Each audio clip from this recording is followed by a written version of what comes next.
ಪ್ರಿಯ ವೀಕ್ಷಕರೇ, ತಮ್ಮೆಲ್ಲರಿಗೂ ವಂದನೆಗಳು. ನಾವಿವತ್ತಿನ ದಿನ ಅಕ್ಕಿ ರೊಟ್ಟಿ ಮಾಡೋಕ್ಕೆ ಹೋಗ್ತಾಯಿದ್ವಿ. ಅಕ್ಕಿ ರೊಟ್ಟಿನ ಹೇಗೆ ಮಾಡೋದನ್ನು ತೋರಿಸಿನ ಬನ್ನಿ. ಏಕೆಂದರೆ ಇಲ್ಲಿ ಬೆಂಗಳೂರಲ್ಲಿ ಜನಗಳು ಅದು ಕಲಿಸ್ಬಿಟ್ಟು ತವೆ ಒಳಗಡೆ ದೋಸೆ ಹೊಯ್ದಂಗೆ ಹೋಗ್ತಾರೆ. ಆದರೆ ನಾವು ಯಾವ ರೀತಿ ಮಾಡ್ತೀವಿ ನೋಡಿ. ನಾವು ಉತ್ತರ ಕರ್ನಾಟಕದವರು.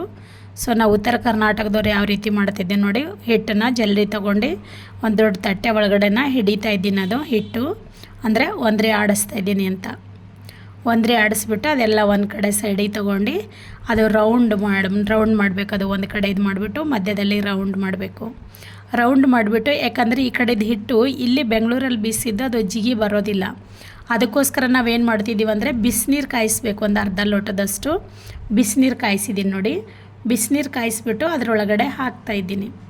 ಅದ್ರ ಒಳಗಡೆ ಹಾಕಿ ಕಲಿಸಿದ್ರೆ ಅದೇನಾಗುತ್ತೆ ಅಂದರೆ ಜಿಗಿ ಬರುತ್ತೆ. ಜಿಗಿ ಅಂತಂದರೆ ಏನು ಹೇಳ್ತಾರೆ ಅಂತ ಗೊತ್ತಿಲ್ಲ ನನಗೆ. ಜಿಗಿ ಬರ್ತದಂತ ನಮ್ಮ ಉತ್ತರ ಕರ್ನಾಟಕದಲ್ಲಿ ಹೇಳ್ತಾರೆ. ಜಿಗಿ ಬರ್ತದಂದರೆ ತಟ್ತಾ ಇದ್ದರೆ ಅದು ಒಡೆದು ಹೋಗಲ್ಲ ಮತ್ತು ಕೆಟ್ಟು ಹೋಗಲ್ಲ ರೊಟ್ಟಿನ. ಹಾಗೆ ಕರೆಕ್ಟಾಗಿ ರೌಂಡಾಗಿ ಬರುತ್ತೆ, ಚೆನ್ನಾಗಿ ಬರ್ತದೆ ಅಂತ ಅದು ಹಾಕ್ತಾಯಿದ್ದೀವಿ. ಅದು ಹಾಕಿದ ತಕ್ಷಣವೇ ಕಲಸೋಕ್ಕೆ ಕೈ ಸುಡ್ತದೆ. ಅದಕ್ಕೆ ಒಂದು 2 ನಿಮಿಷ ಅದು ನಿಧಾನವಾಗಿ ಸ್ಪೂನಿಂದ ಕಲಿಸ್ಕೋಬೇಕು. ಸ್ಪೂನ್ ಆಯಿತು, ಚಮಚ ಆಯಿತು ಅಥವಾ ಕಡ್ಚಿ ಆಯಿತು, ಏನೋ ಒಂದರಿಂದ ತೊಗೊಂಡು ನೋಡಿ ನಾನು ಸ್ಪೂನಿಂದ ಕಲಿಸ್ತಾಯಿದ್ದೀನಿ. ಯಾಕಂದರೆ ಒಂದೇ ಸಲ ಕೈ ಹಾಕಿದ್ರೆ ಕೈ ಸುಡುತ್ತೆ. ಯಾಕಂದರೆ ಅದು ಕುದ್ದಿರೋ ನೀರಲ್ವಾ, ಚೆನ್ನಾಗಿ ಮಳಿಸ್ಬಿಟ್ಟು ಹಾಕಿರೋದು ಅದು ನೀರು. ಕೈ ಸುಡುತ್ತೆ ಅಂತ ಹೇಳ್ಬಿಟ್ಟು ಸ್ಪೂನಿಂದ ಕಲಿಸ್ತಾಯಿದ್ದೀನಿ ನೋಡಿ. ಹೀಗೆ ನಿಧಾನವಾಗಿ ಕಲಿಸ್ಕೊಳ್ಬೇಕು. ಕಲಿಸ್ಕೊಂಡ್ರೆ ಅದು ಹಾಗೆ ಕಲಿಸೋಷ್ಟೊತ್ತಿನ ಸ್ವಲ್ಪ ತಣ್ಣಗಾಯ್ತದೆ. ಒಂದು 10-15 ಸೆಕೆಂಡ್ ತನಕ ಆದರೆ ಸ್ವಲ್ಪ ತಣ್ಣಗಾಯ್ತದೆ. ಇನ್ನೊಂದು ಸ್ವಲ್ಪ ನೀರು ಕಡಿಮೆ ಬಿದ್ದಿದೆ. ಇನ್ನೊಂದು ಸ್ವಲ್ಪ ನೀರು ಹಾಕ್ತಾಯಿದ್ದೀನಿ. ನೀರು ಹಾಕಿ ತಿರ್ಗದು ಕಲಿಸ್ತಾಯಿದ್ದೀನಿ ನೋಡಿ. ಚೆನ್ನಾಗಿ ಕಲಿಸ್ಬೇಕದು. ಚೆನ್ನಾಗಿ ಕಲಸಿ ಅದು ಒಂದು ಹದ ಬರುತ್ತೆ. ಅದು ಕಲಿಸ್ತಾ ಇದ್ದರೆ ಒಂದು ಹದ ಬರ್ತದೆ. ಹದ ಬಂದಿದಾಗ ಅದು ಇನ್ನೂ ಚೆನ್ನಾಗಿ ಮಿಕ್ಸ್ ಮಾಡ್ತಾಯಿದ್ದೀನಿ ನೋಡಿ. ಇವಾಗ ಅದು ಸ್ವಲ್ಪ ತಣ್ಣಗಾಗಿದ ಮೇಲೆ ನೋಡಿ ಕೈಯಿಂದ ಕಲಿಸ್ತಾಯಿದ್ದೀನಿ. ಆದರೂ ಕೂಡ ಕೈ ಸುಡ್ತಾನೆ ಇರ್ತದೆ. ಸ್ವಲ್ಪ ನೋಡ್ಕೊಂಡು ಕಲಿಸ್ಕೊಳ್ಳಿ. ಅಯ್ಯೋ ಇವ್ರು ಬಿಸಿನೀರು ಕಾಯಿಸಿದಾರ ಅಂತ ನೀವು ಯಾರು ಕಲ್ಸಕ್ಕೆ ಹೋಗಿ ಆಮೇಲೆ ಕೈ ಸುಟ್ಕೊಂಡು ಆಮೇಲೆ ನನ್ನನ್ನು ಬೈಕೋಬೇಡಿ. ನೋಡ್ಕೊಂಡು ಕಲಿಸ್ಕೊಳ್ಳಿ ನೀವು ಮಾಡುವಾಗ. ಆಮೇಲೆ ಸ್ವಲ್ಪ ತಣ್ಣೀರದು, ಯಾಕಂದರೆ ಅದು ಬಿಸಿನೀರು ಸಾಕಾಗಿಲ್ಲ ಅಂದರೆ ಒಂದು ಸ್ವಲ್ಪ ತಣ್ಣೀರು ಹಾಕ್ಕೊಂಡು ಕೂಡ ನಾವು ಕಲಿಸ್ಕೋಬೋದು ನೋಡಿ. ಪ್ರಿಯರೇ, ಈಗ ಸ್ವಲ್ಪ ತಣ್ಣಗಾಗಿದೆ, ಚೆನ್ನಾಗಿ ಕಲ್ಸಕ್ಕೆ ಬರ್ತಾಯಿದೆ ನೋಡಿ. ಒಂದು ಹದಕ್ಕೆ ಬಂದಿದೆ. ಅದು ನಾವು ಎಷ್ಟು ಕಲಿಸ್ತೀವೋ ಅಷ್ಟು ರೊಟ್ಟಿಗಳನ್ನು ರುಚಿಯಾಗಿ ಬರ್ತವೆ. ಸ್ವಲ್ಪ ತೆಳುವಾಗಿದೆ ಅಂತ ಅದಕ್ಕೆ ಒಂದು ಚೂರು ಜಾಸ್ತಿ ನೀರು ಹಾಕ್ಕೊಂಡ್ಬಿಟ್ಟೆ ಅನಿಸುತ್ತೆ. ಅದಕ್ಕೆ ಒಂದು ಚೂರು ಹಿಟ್ಟು ಹಾಕ್ಕೊಂಡು ಕಲಿಸ್ತಾಯಿದ್ದೀನಿ ನೋಡಿ. ಯಾಕಂದರೆ ತುಂಬ ತೆಳು ಆಗಿದ್ದರೆ ಅದು ಎತ್ತಿ ತವಾ ಮೇಲೆ ಹಾಕೋಷ್ಟೊತ್ತಿಗೆ ಗ್ಯಾಸ್ ಹತ್ರ ತೊಗೊಂಡು ಹೋಗೋ ಹೊತ್ತಿನಾಗೆಲ್ಲ ಕಿತ್ತೋಗ್ಬಿಡುತ್ತೆ ಅದು ರೊಟ್ಟಿನ. ಕಲಿಸ್ತಾಯಿದ್ದೀನಿ ನೋಡಿ. ಇವಾಗ ಚೆನ್ನಾಗಿ ಬಂದಿದೆ, ಒಂದು ಹದದಲ್ಲಿದೆ. ಇವಾಗ ಅದನ್ನು ರೌಂಡ್ ಮಾಡ್ಕೊಂಡು ನೀಟಾಗಿ ಅಲ್ಲಿ ಕೆಳಗಡೆ ಇರೋದೆಲ್ಲ ಸ್ವಲ್ಪ ನೀಟಾಗಿ ತಕ್ಕೊಂಡ್ಬಿಟ್ಟು ಚೆನ್ನಾಗಿ ರೌಂಡ್ ಮಾಡಿಬಿಟ್ಟು ನಮಗೆಷ್ಟು ಅಂದರೆ ನಾವು ಕೆಲವೊಬ್ರು ತುಂಬ ದಪ್ಪ ಮಾಡ್ತಾರೆ, ಕೆಲವೊಬ್ರು ಮೀಡಿಯಮ್ ಸೈಡ್ ಮಾಡ್ತಾರೆ, ಕೆಲವೊಬ್ರು ತುಂಬ ತೆಳು ಮಾಡ್ತಾರೆ.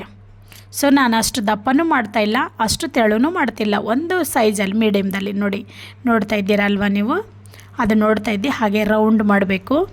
ರೌಂಡ್ ಮಾಡಿಬಿಟ್ಟು ಕೈಯಲ್ಲೇ ಒಂಚೂರು ತಟ್ಕೊಂಡು ಬಿಡಬೇಕು. ಒಂದು ಅಂಗೈ ಅಗಲಷ್ಟು ಕೈದಾಗೆ ತಟ್ಕೊಂಡು ಆಮೇಲೆ ತಟ್ಟೆ ಒಳಗಡೆ ಸ್ವಲ್ಪ ಬರೀ ಹಿಟ್ಟು ಅಂದರೆ ಕಲಿಸ್ಲಾರ್ದಂಥದ್ದು ಹಿಟ್ಟು ಒಂದ್ರಿ ಮಾಡ್ಕೊಂಡು ತಟ್ಟೆ ಒಳಗಡೆ ಹಾಕ್ತಾಯಿದ್ದೀನಿ ನೋಡಿ. ಅದು ಕೆಳಗಡೆ ಹಿಟ್ಟು ಇತ್ತಂದರೆ ಅದು ತಟ್ಟೆಗೆ ಮೆತ್ಕೊಳ್ಳಲ್ಲ ನೋಡಿ.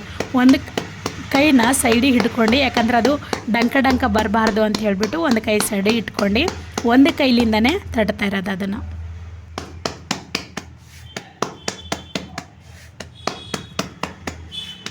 ನೋಡಿ ಹೀಗೆ ತಡ್ತಾ ಇದ್ದೀನಿ. ಅದು ಒಂದೇ ಕೈಲಿಂದ ತಡ್ತಾ ಇದ್ದೀನಾಗೆ ನೋಡಿ. ಅದು ರೌಂಡಾಗಿ ಚೆನ್ನಾಗಿ ಬರುತ್ತೆ. ಅದು ಒಡೆದು ಹೋಗಬಾರ್ದು. ಒಡೆದು ಹೋಗ್ಲತ್ತಂದ್ರೆ ಹಾಗೆ ಸ್ವಲ್ಪ ಬೆರಳಿಂದ ಹಾಗೆ ಟಚ್ ಮಾಡ್ಕೋಬೇಕು. ಟಚ್ ಮಾಡ್ಕೊಂಡು ರೌಂಡಾಗಿ ಕೈಯಿಂದ 2 ಕೈಯಿಂದ ತಡ್ತಾರೆ. ಅಂದರೆ ಅದು ಕೆಳಗಡೆ ಕಲ್ಲು ಅಥವಾ ಮರದಿಂದ ಮಾಡಿರೋ ಹಲಗೆನೋ ಇರ್ತದೋ ಅಥವಾ ಟೈಲ್ಸಿಂದ ಮಾಡಿದ್ದು ರೌಂಡ್ ಹಲಗೆ ಇರ್ತದೆ. ಬಟ್ ಇದು ನಮ್ಮ ಹತ್ರ ಯಾವುದು ಇಲ್ಲಕ್ಕೆ ನಾವು ತಟ್ಟೆ ಒಳಗಡೆ ಮಾಡ್ತಾಯಿದ್ದೀವಿ ನೋಡಿ. ಪ್ರೇರೆ ಈಗ ಒಲೆ ಮೇಲೆ ಹಂಚು ಕಾಯ್ದಿದೆ. ಹಂಚಿನ ಮೇಲೆ ಎತ್ತಿಬಿಟ್ಟು ಹಾಕಿದ್ದೀನಿ ನೋಡಿ. ಅದು ಅಷ್ಟು ನಾನು ಕೆಳಗಡೆ ಕೂತ್ಕೊಂಡು ಮೇಲ್ಗಡೆ ಎದ್ದು ಹಾಕೋವರೆಗೂ ಅದು ಕಿತ್ತೋಗಿಲ್ಲ. ಹಾಗಾದರೆ ಅದು ಎಷ್ಟು ಚೆನ್ನಾಗಿರ್ತದೆ ಅಂತ ಒಂದು ಸಲ ನೀವು ನೋಡಿ. ಇಲ್ಲಿನ ಜನಗಳಿಗೆ ಏನಾರು ಮಾಡೋಕ್ಕೆ ಕೊಟ್ಟರೆ ಅವ್ರು ಖಂಡಿತವಾಗಿ ಅವ್ರಿಗೆ ಮಾಡೋಕ್ಕೆ ಬರಲ್ಲ. ಅವರು ಕೆಲವೊಬ್ರಿಗೆ ಮಾಡಿ ನೋಡಿದ್ದಾರೆ, ಟ್ರೈ ಮಾಡಿ ನಾವು ಮಾಡ್ತೀವಂತ ಬೆರಳುಗಳೇ ಮೇಲ್ಗಡೆ ತಂದ್ಕೊಂಡ್ಬಿಟ್ಟಿದ್ದಾರೆ. ಅಂದರೆ ಹಾಗೆಲ್ಲ ಅದು ಕಿತ್ತೋಗ್ಬಿಟ್ಟಿದ್ದೇನೆ. ಸ್ವಲ್ಪ ನೋಡ್ಕೊಂಡು ನೀಟಾಗಿ ನೀವು ಫಸ್ಟ್ ಸ್ಟಾರ್ಟಿಂಗ್ ಟೈಮಿನ ಬರೋದಿಲ್ಲ, ಸ್ವಲ್ಪ ಜಿಗಿ ಜಾಸ್ತಿ ಹಾಕ್ಕೊಂಡು ಸ್ವಲ್ಪ ಗಟ್ಟಿ ಮಾಡಿಕೊಂಡ್ರೆ ಅದು ಎತ್ತ ಹಾಕೋವರೆಗೂ ಕಿತ್ತೋಗಲ್ಲ ಅದು ರೊಟ್ಟಿ, ಹಾಗೇ ಇರುತ್ತೆ. ಸರ್ ನೋಡಿ, ಅದು ಹಾಕಿದ ಮೇಲೆ 1 ನಿಮಿಷ ಆಗಿದ ಮೇಲೆ ಅದಕ್ಕೆ ಕೈಯಿಂದನೂ ನೀರು ಹಚ್ಬೋದು ಅದು. ಬಟ್ ಕೈಯಿಂದ ನೀರು ಹಚ್ಚಿದ್ರೆ ನಮ್ಗೆ ಅಭ್ಯಾಸ ಅಷ್ಟೊಂದಿಲ್ಲ. ನಮ್ಮ ಉತ್ತರ ಕರ್ನಾಟಕದಲ್ಲಿ ಇದೆಲ್ಲ ದಿನ ಮಾಡ್ತಾರೆ ರೊಟ್ಟಿ. ಅವ್ರಿಗೆ ಸ್ವಲ್ಪ ಕೈಗಳು ದಡ್ಡ ಬಿದ್ದೋಯ್ತವಂದರೆ ಗಟ್ಟಿಯಾಗಿಬಿಡ್ತವೆ, ಅಷ್ಟೊಂದು ಕೈ ಸುಡಲ್ಲ. ನಾವು ಯಾವಾಗೋ ಒಂದು ಸಲ ಮಾಡೋರು ಕೈಯೆಲ್ಲ ಮೆತ್ತಗಾಗಿರ್ತವೆ ನಮ್ಮದು, ಅದು ಕೈ ಸುಡ್ತದೆ ಅಂತ ಹೇಳ್ಬಿಟ್ಟು ನಾನು ಬಟ್ಟೆ ತೊಗೊಂಡು ನೀರು ಹಚ್ಚಿದ್ದೀನಿ. ನೀರು ಹಚ್ಚಿದ ಮೇಲೆ ಅದು ಸ್ವಲ್ಪ ಒಣಗ ಮಟ್ಟಿಗೆ ಒಂಚೂರು ಆರಿನ ಥರ ಕಾಣಿದ ಮೇಲೆ ಎತ್ತಿ ತಿರಿ ಹಾಕಿದ್ದೀನಿ ನೋಡಿ. ತಿರಿ ಹಾಕಿದ ಮೇಲೆ ಮತ್ತೆ 1-2 ನಿಮಿಷ ಬಿಡಬೇಕದು. ಅದು 2 ನಿಮಿಷ ಅದು ಹಾಕಿಬಿಟ್ಟು ಮತ್ತೆ ತಿರ್ಗಾ ಇನ್ನೊಂದು ರೊಟ್ಟಿ ತಟ್ತಾ ಇದ್ದೀನಿ ನೋಡಿ.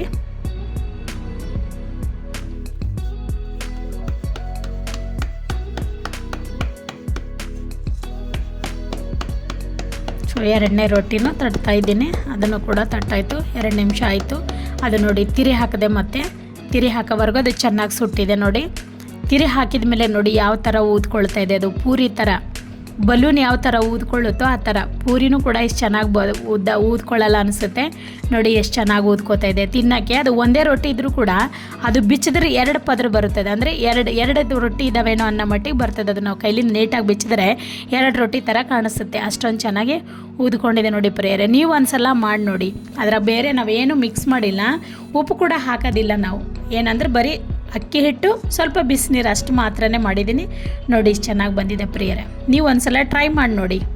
ಗೊತ್ತಿಲ್ಲ ಅಂದರೆ ನಾನು ಇಷ್ಟು ದೊಡ್ಡದಾಗಿ ಮಾಡಿದ್ದೀನಿ, ಸ್ವಲ್ಪ ಚಿಕ್ಕದಾಗಿ ಮಾಡ್ಕೊಂಡೆ ಟ್ರೈ ಮಾಡಿ ನೋಡಿ, ಚೆನ್ನಾಗಿರುತ್ತೆ. ಇದು ಸಲ ಮಾಡಿ ನೋಡಿ, ಇರ್ತದೆ. ರೆಡಿಯಾಗಿದ್ದಾವೆ.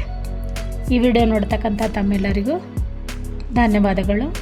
ನಮ್ಮ ಚಾನಲ್ ಮೊದಲನೇ ಬಾರಿ ನೋಡ್ತಾ ಇದ್ದರೆ ನಮ್ಮ ಚಾನಲ್ ಸಬ್ಸ್ಕ್ರೈಬ್ ಮಾಡಿಕೊಡ್ರಿ, ಹಾಗೆ ಬೆಲ್ಲೈಕನ್ ಕ್ಲಿಕ್ ಮಾಡಿ.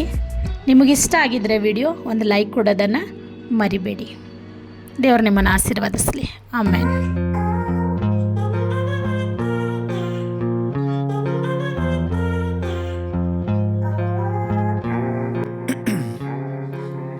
Ice in my veins, I've been driving this train, years in this lane, there's no stopping this